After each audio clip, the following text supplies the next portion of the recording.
Hello student, myself Hetal Goswami from Ma Ashapura Vidya Sankul. Today we will learn Standard 9 subject Sanskrit and our topic is chapter number 4 Vallabhi विद्या स्थानम। मैंने आपको पहले ही इस chapter के बारे में थोड़ा सा बता ही दिया है। नेक्स्ट अगले वीडियो में हमने देखा था कि क्या था कि वल्लभी विद्या स्थानम क्या है कि जिस तरह से प्राचीन भारतीय प्रणाली में जिस तरह से यूनिवर्सिटियाँ फेमस है उसी तरह यहाँ पे वल्लभी विद्या स्थानम हमें इस चैप्टर में दिया गया है जो हमारे गुजरात में वडोदरा में आया है। हमने इसका जो पहला पैराग्राफ थे वह हमने किया था, जिसको मैं थोड़ा सा आपको रिवाइंड कराऊँ तो यहाँ अभी हम देखें तो जितनी भी विश्वविद्यालय हैं यानी कि जितने भी यूनिवर्सिटियाँ हैं वह फेमस ही हैं। इन सारी विश्वविद्यालयों में अध्ययन करने के लिए जो विद्यार्थी हैं, जो स्टूडेंट हैं, वो क्या करते थे, अपने आप को बहुत ही धन्य मानते थे। किस बात के लिए? अगर उन विश्वविद्यालयों में उनको एडमिशन मिल जाए तो। इसके बाद हम देखें तो इस तरह से अगर पहले के ज़माने में हम देखें तो हमारे भारत देश में ऐसे बहुत ही विश्वविद्यालय ज़्यादा थे। इस विश्वविद्यालय में विद्या पाने के लिए अलग अलग देशों से, अलग अलग जगहों से जो स्टूडेंट्स है वह अपने आप को वहाँ पे एडमिशन दिला के फिर क्या करते, अपने आप को बहुत ही धन्य मानते थे। इस सभी विश्वविद्यालयों में एक है वह वल्लभी विद्या स्थानम है, जो हमारे चैप्टर का मेन हेडिंग है। इसमें हम देखें तो मगध राज्य के एक नालंदा में, मगध राज्य में जिस तरह से नालंदा विश्वविद्यालय है, जिस तरह से नालंदा यूनिवर्सिटी है, आई होप आप सभी ने इसका नाम तो सुना ही होगा। फिर हम देखें तो इसी तरह से गुजरात में वल्लभी विश्वविद्यालय है। स्टैंडर्ड 8 में हमारा एक चैप्टर आता था गुजरात के बारे में, जिसमें हमने इसके बारे में पढ़ा ही है। तो इसी तरह से सिर्फ एक ही हेडिंग है वल्लभी विद्या स्थानम, जिसे हमें पढ़ना है। क्या कहा है? जिस तरह से मगध में नालंदा है, इसी तरह गुजरात में कौन सी विश्वविद्यालय है? तो वल्लभी विश्वविद्यालय है। नेक्स्ट हम देखें तो यहाँ पे जो वल्लभी विद्यालय है वह गुजरात में आई हुए। यहाँ पे दूर देशों में से अलग अलग विद्यार्थी हैं, वह अध्ययन पाने के लिए आते थे। अभी के हम देखें तो गुजरात के अभी के जो भावनगर है वहाँ पे वल्लभी नाम का एक परु है, यानी कि एक नगर है। फिर क्या कहा है?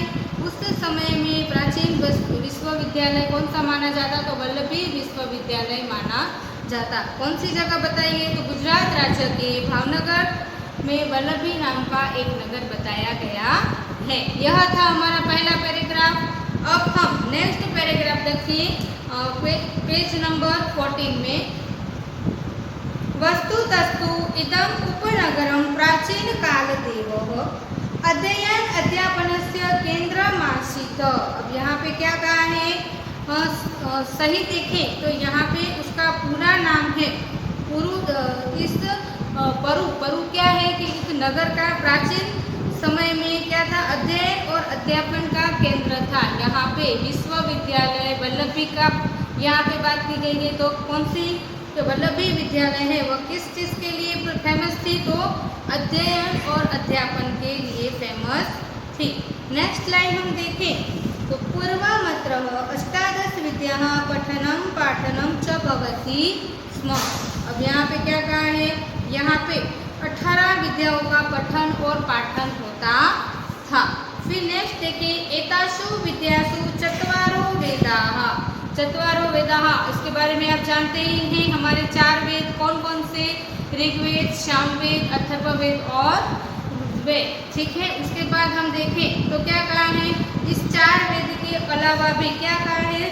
षट वेदांगनानि। षट वेदांगनानि मतलब क्या? इसका क्या मीनिंग होगा? वेदांगनानि मीनिंग्स होगा कि जिस तरह से 4 वेद थे उसी तरह 6 वेदांग, जो 6 वेदांग है उसके बारे में बात है। नेक्स्ट देखें तो पुराणम। पुराणम यानी कि पुराण। मीमांसा। मीमांसा यानी जो मीमांसा दर्शन है उसकी बात है। न्याय तो न्याय शास्त्र जो आता है उसकी बात है। नेक्स्ट देखें तो स्मृति ही आयुर्वेदः धनुर्वेदं गंधर्ववेदं अर्थवेदाः चत्वारः उपवेदाः च समाविष्टाः सन्ति। अब यहाँ पे क्या बात की गई है? स्मृति ग्रंथ, आयुर्वेद, धनुर्वेद, संगीत शास्त्र, अथर्ववेद और 4 उपवेद का यहाँ पे जो है वह बात की गई है।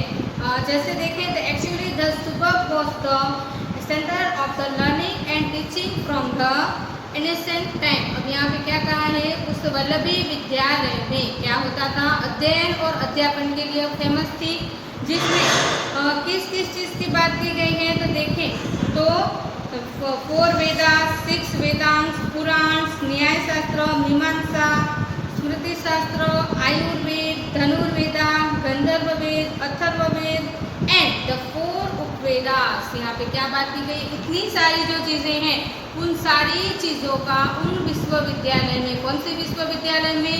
वल्लभी विश्वविद्यालय में उसका अध्ययन होता था। नेक्स्ट हम देखें तो ततः बौद्ध दर्शनस्य जैन दर्शनस्य च इदं केंद्रं संजातम्। अब यहाँ पे क्या कहा है? जिस तरह से बौद्ध तत्वज्ञान और जैन तत्व दर्शन का भी वह केंद्र हुआ करता था। नेक्स्ट हम देखें तो ख्रीस्तस्य चतुर्थ्याः शताब्द्यां ऋग्वेदस्य भाष्यकारः स्कंदस्वामी संजातः। अब यहाँ पे क्या बात की गई है? इस विश्वविद्यालय में जिन जिन प्रकार के जो अभी के हम बोले तो कोर्स होते थे, इसी तरह उस समय में भी इसे अलग अलग ग्रंथों के वह कोर्स होते थे, जिसमें क्या कहा है कि चौथी सेंचुरी में, 4th सेंचुरी में ऋग्वेद के जो भाष्यकार हैं वह क्या करते हैं? स्कंद स्वामी थे, वह वहाँ पे ही रहते थे। कहाँ रहते थे? तो वल्लभी विद्यालय में वह रहते थे। कौन रहते थे? तो भाष्यकार स्कंद स्वामी। नेक्स्ट हम देखें तो सः अत्रैव अवसत एकता सूचयति यत् गुप्तकाले अत्र वेदाध्ययनमपि प्रचलति स्म। अब यहाँ पे हम देखें तो यह क्या बताता है? वह वहाँ पे ही रहते थे और वह बताते हैं कि गुप्त वंश में जिस तरह से वेदाध्ययन चलता था उसी तरह 4th सदी में यानी कि 4th सेंचुरी में सुप्रसिद्ध बौद्धकार हैं। कौन कौन से बौद्धकार हैं इसके नाम हम यहाँ पे देखें तो ख्रीस्तस्य चतुर्थ्या शताब्द्यां ऋग्वेदस्य भाष्यकारः स्कंदस्वामी संजातः अत्रैव अवसत एतत् सूचयति अतः यत् गुप्तकाले अत्र वेदाध्ययनमपि प्रचलति स्म। ख्रीस्तस्य चतुर्थ्या शताब्द्यामेव सुप्रसिद्धो बौद्धाचार्यो स्थिरमति गुणमति एवं जैनाचार्यः श्रीमल्लवादीसुरिः च अत्रैव विद्याभ्यासं कुर्वन्ति स्म। क्या कहा है यहाँ पे कि मैंने आपको पहले ही बताया कि जो ऋग्वेद के जो भाष्यकार थे वह 4th सेंचुरी में वहाँ पे रहते थे, उनका नाम था स्कंद स्वामी। इसी तरह गुप्त वंश में भी उस समय में वेदाध्ययन चलता था, तभी उस समय में 4th सेंचुरी में सुप्रसिद्ध 2 बौद्ध आचार्य थे जिनका नाम था स्थिरमति और गुणमति। यह जैन आचार्य श्रीमल्लवादीसुरी यहाँ पे अभ्यास करते थे। ऐसा सूचन होता है कि फिर यह जो पैराग्राफ है यहाँ पे समाप्त होता है। नेक्स्ट पेज में हम देखें तो क्या कहा है कि एतत् सूचयति यत्र जैन बौद्ध दर्शनमपि अध्ययनं प्रचलति स्म। अब यहाँ पे क्या कहा है? जिस तरह से जैन दर्शन और बौद्ध दर्शन का यहाँ पे अध्ययन चलता था। कहाँ की बात की गई है? तो वल्लभी विद्यालय की। और नेक्स्ट देखें तो अत्र यथा रुचि यथामति छात्रः अपठन। यहाँ पे अपनी अभिरुचि यानी कि जिसे जितना भी इंटरेस्ट हो और अपनी बुद्धि के प्रमाण से यहाँ पे अध्ययन चलता था, उसी तरह से वहाँ पे जो स्टूडेंट्स थे वह पढ़ने के लिए आते थे। फिर देखें तो तामुतीर्यः एव अत्र छात्रस्य प्रवेशः शक्य आसीत्। उसमें उत्तीर्ण होने के बाद ही जो स्टूडेंट्स है उन्हें वहाँ पे एडमिशन है वह मिलता था। अब यहाँ पे इस पैराग्राफ में क्या कहा है कि जिस तरह से वल्लभी विद्यालय है वह भावनगर जिले के वल्लभी में वहाँ पे एक नगर है वहाँ पे आया हुआ है। वहाँ पे क्या था कि वह अध्ययन और अध्यापन के लिए यानी कि पढ़ने के लिए वहाँ पे अलग अलग जो ग्रंथ है वह पढ़ने के लिए वो बहुत ही फेमस था। उस फेमस के कारण वहाँ पे 18 प्रकार के क्या होते थे, विद्याओं का पठन होता था। उन 18 प्रकार में वहाँ पे दिए भी गए हैं और हमें 2 मार्क्स के क्वेश्चन में भी पूछा जाता है कि जो 18 जो विश्वविद्यालय है वल्लभी, उसमें 18 प्रकार के जो अध्ययन अध्यापन के जो केंद्र है वह कौन कौन से हैं। तो हमें क्या आंसर में लिखना है, तो यह आता है कि 4 वेद, 6 वेदांग, पुराण, न्यायशास्त्र, मीमांसा दर्शन, स्मृति ग्रंथ, आयुर्वेद, धनुर्वेद, संगीत शास्त्र, अथर्ववेद और 4 उपवेद का समावेश होता है। इसके बाद देखें तो बौद्ध धर्म का भी तत्वज्ञान और जैन का भी तत्व दर्शन यहाँ पे दिखाया गया है। वहाँ पे 4th सेंचुरी में ऋग्वेद के जो भाष्यकार हैं स्कंद स्वामी, वो वहाँ पे भी रहते थे। उनके अलावा 2 और जैन मुनि थे जिनके नाम है स्थिरमती और गुणमती। वह भी जैनाचार्य जो थे श्रीमलवादी सूरी, उनके वहाँ पे वह विद्याभ्यास करते थे। अब नेक्स्ट हम देखें तो इस वल्लभी विद्यालय में बौद्ध धर्म का बहुत ही महत्व माना गया है।